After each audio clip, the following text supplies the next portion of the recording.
Bonjour à tous, j'espère que vous allez bien. Je vous retrouve aujourd'hui pour une nouvelle vidéo de la série des Christmas Diary, une semaine après la première. Pour ce mois de décembre, j'avais envie de me lancer une sorte de petit défi personnel en essayant de sortir une vidéo par semaine donc.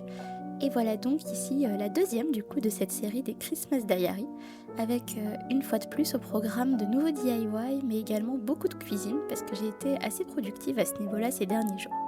J'espère en tout cas que cette vidéo vous plaira et je vous souhaite un bon visionnage. Pour commencer cette vidéo, j'avais envie de vous proposer un premier DIY de Noël avec la réalisation d'une guirlande en papier. C'est quelque chose que j'avais très envie de réaliser depuis un petit moment déjà, après avoir vu notamment beaucoup de ces guirlandes que je trouve très jolies sur les réseaux sociaux. Alors j'ai utilisé l'occasion des fêtes de Noël pour me lancer, en réutilisant du coup du papier cadeau dont la majorité vient probablement, je crois, de mémoire de chez Action, et que je trouvais vraiment très joli.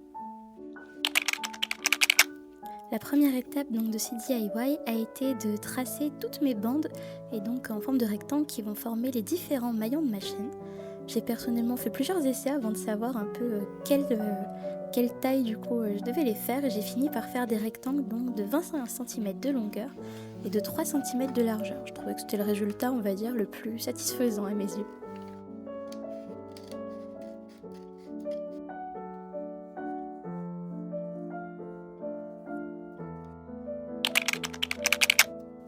Une fois tout mon découpage terminé, j'ai enfin pu passer à l'assemblage. Donc pour les faire tenir, j'avais déjà vu des personnes utiliser plusieurs techniques différentes. Certains faisaient des points de colle avec un pistolet à colle par exemple, ou alors j'ai vu certains utiliser des agrafes. Personnellement, j'ai utilisé ma petite colle en rouleau Action qui fait généralement bien le travail, j'ai envie de dire, et qui pour le moment a fait de bons résultats avec cette guirlande puisqu'elle n'a pas encore lâché. Ça fait plus d'une semaine maintenant que je l'ai réalisée.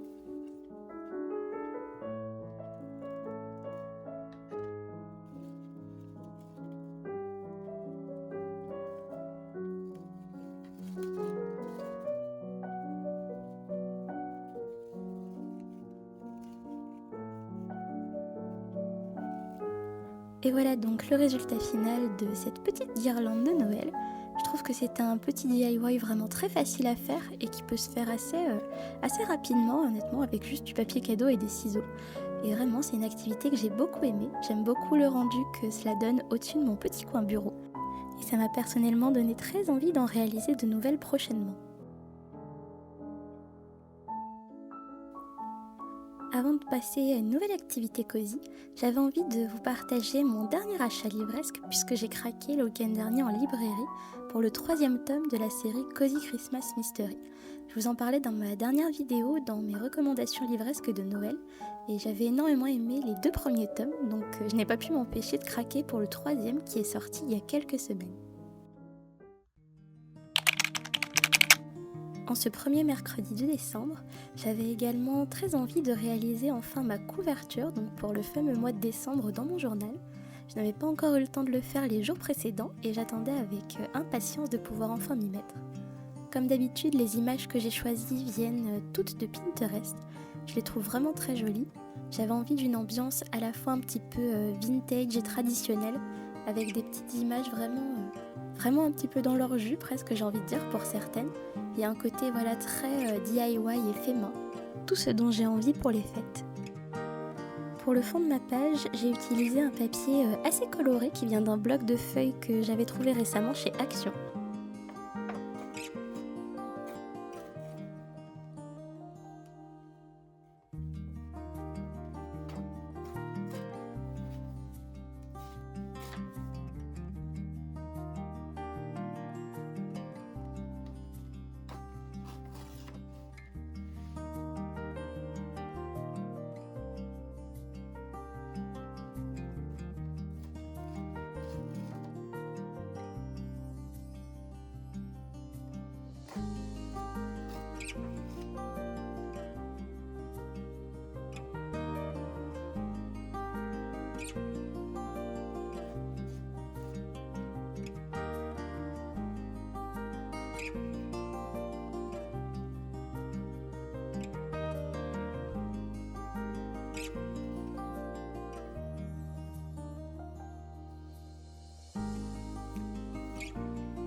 pour les stickers, j'étais très contente d'enfin pouvoir utiliser quelques jolies pages donc, de ce livre de stickers qui vient de chez Action.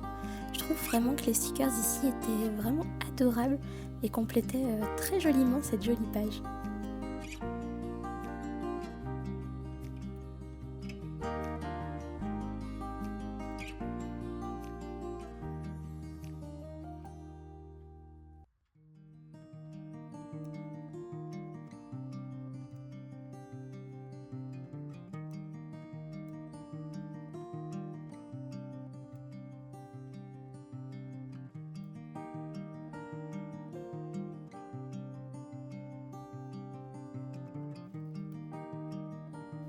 Et voilà donc le résultat final de cette double page qui introduit le mois de décembre.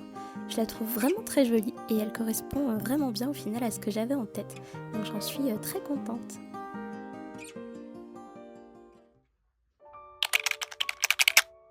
Je vous retrouve aujourd'hui 2 jours après les plans précédents et j'avais envie de débuter le week-end en vous parlant de ma lecture en cours. Il s'agit d'un roman de fantasy qui s'appelle Un passé englouti, écrit par Ava Reid. C'est un roman que je trouve vraiment super sympa. J'avais un peu d'a priori presque avant de me lancer, car je ne savais pas trop de quoi ça allait parler et on va dire que ça fait un moment que j'ai pas lu de la fantasy comme ça. Mais en tout cas, c'est une lecture qui pour le moment me plaît beaucoup et que j'ai hâte de terminer. J'enchaîne maintenant avec un nouveau petit cozy hobby. J'avais envie de vous partager donc une activité qui est le point de croix que j'ai testé grâce à ce petit kit que j'ai eu récemment chez Flying Tiger. J'avais très envie de tester du coup cette activité et ça a été donc l'occasion avec ce petit kit d'enfin m'y mettre. Au final, les modèles étaient assez simples à suivre, je trouve. C'était une activité qui était vraiment adaptée aux personnes, même débutantes, entre guillemets, même si j'avais déjà fait d'autres activités, on va dire, dans ce genre-là, avec des arts du fil, on va dire. Mais j'ai vraiment adoré m'y mettre. Et je trouve que c'était vraiment une activité très reposante et très intéressante à faire.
J'en profite donc pour vous montrer le résultat final puisque j'avais déjà réalisé les 3 autres modèles de ce petit kit.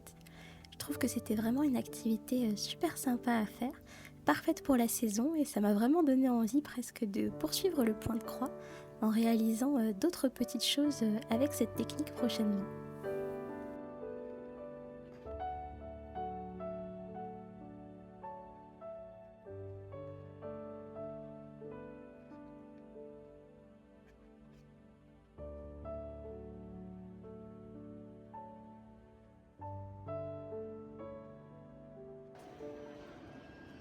J'aime bien, je trouve ça joli.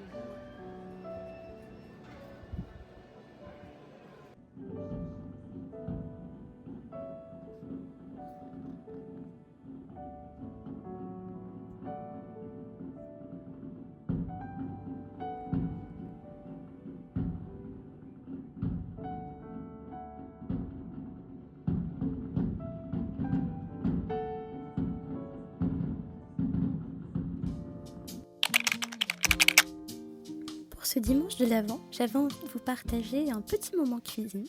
J'avais très envie de commencer à tester quelques petites recettes de Noël, notamment je l'avais noté dans ma bucket list et là j'ai utilisé donc une recette de petits sablés à la cannelle qui vient donc du livre Mon hiver cosy de Caro Frambourland. C'est vraiment un livre de recettes que je trouve parfait. Enfin, il y a énormément de choses en plus que les recettes, mais je m'en sers personnellement principalement pour les recettes. Et personnellement, j'adore les suivre et ça me donne envie d'en tester toujours énormément.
Et voilà le résultat final de mes petits sablés de Noël.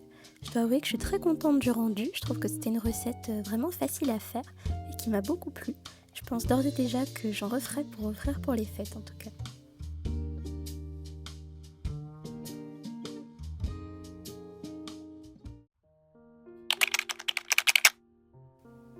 Pour continuer sur ma lancée, je reste en cuisine cette fois-ci car j'avais envie de tester un nouveau DIY qui est la réalisation donc de guirlandes d'oranges séchées. C'est quelque chose que je trouve vraiment très joli, que j'avais vu énormément également sur les réseaux sociaux. Et cette année, je me suis dit, ça y est, je me lance et j'essaye donc de faire sécher mes oranges au four. J'avais jamais vraiment essayé ça, donc j'appréhendais un petit peu, surtout en voyant qu'il fallait les laisser vraiment plusieurs heures comme ça, les retourner toutes les 20 minutes, etc. Mais au final, je trouve que ça a plutôt bien marché, je suis vraiment très contente de ma première petite réalisation. Sur plusieurs tutoriels, j'avais vu qu'on pouvait notamment tamponner les oranges avant de les mettre au four. Je sais pas si ça a une grande utilité, mais je me suis dit faisons-le quand même en quelque sorte. Le plus fastidieux au final, ça a vraiment été, comme je le disais, de mettre son minuteur donc toutes les 20 minutes pour venir bien retourner les oranges. J'avoue que ça a bien rythmé mon après-midi, mais c'est quelque chose que j'ai pris grand plaisir à faire et que je referai avec joie maintenant, je pense, tous les ans si je n'arrive pas à les conserver, car j'ai vu que ces règles étaient un peu dur, je crois, de les conserver d'une année sur l'autre, ou que certains n'y arrivaient pas vraiment, mais je pense que ça sera un plaisir pour moi d'en refaire tous les ans.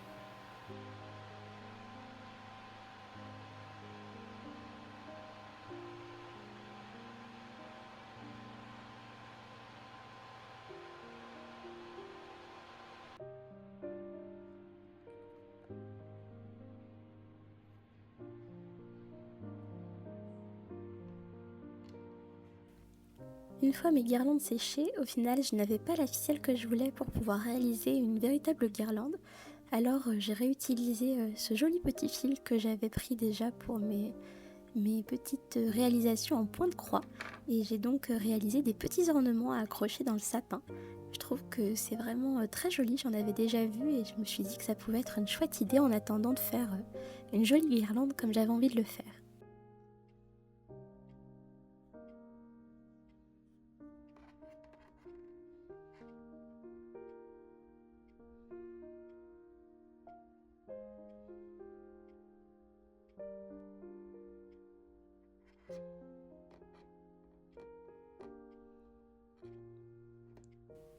Et voilà donc le résultat de ma petite orange à suspendre. Je trouve vraiment le résultat joli et j'ai vraiment hâte du coup de les accrocher bientôt dans le sapin.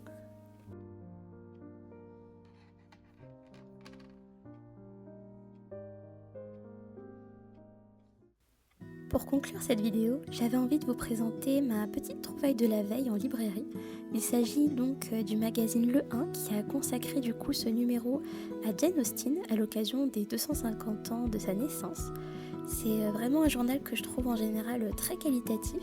Alors j'étais très contente de voir qu'il sortait un numéro consacré à mon auteur favorite et j'ai très hâte du coup de pouvoir le lire très prochainement et de pouvoir vous dire du coup par conséquent ce que j'en ai pensé.